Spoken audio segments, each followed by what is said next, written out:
School indoctrination is turning British youth woke. This is an article written by you.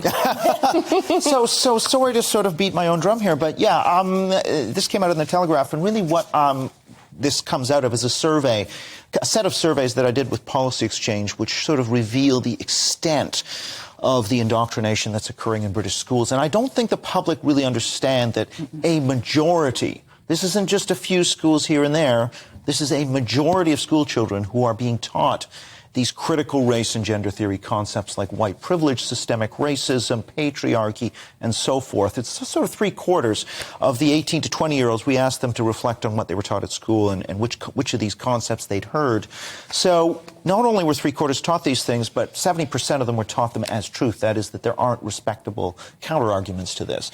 So, I mean, this is absolutely massive. Now, in terms of the beliefs, well, you can take a few. One is, should J.K. Rowling be dropped by her publisher?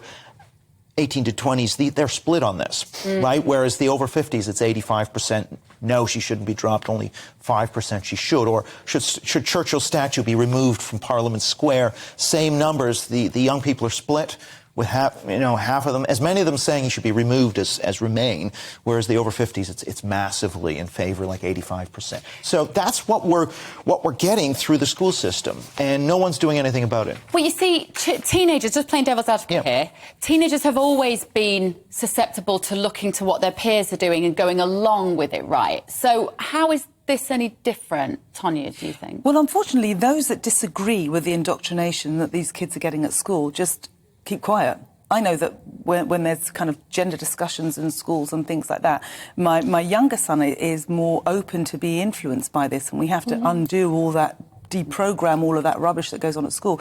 My elder son pops in his iPods in his ears and just doesn't engage because I said, why don't you speak out? Why don't you say something? Because it's just not worth it. Yeah. And this is the difference, I think. So when I was at school, I was in the debating society, and I remember vividly I had to argue for the National Front's manifesto, which, as you know, for me, was really, really hard. I did it with a passion. I don't think they would now. I don't think they'd even have that kind of challenge, and I don't think they'd feel able, because I think they're too worried about what is the right thing to say. What they should say is they should give children the opportunity to challenge ideas, and the only way you challenge them is by discussing them. Where's it come from, though, Eric?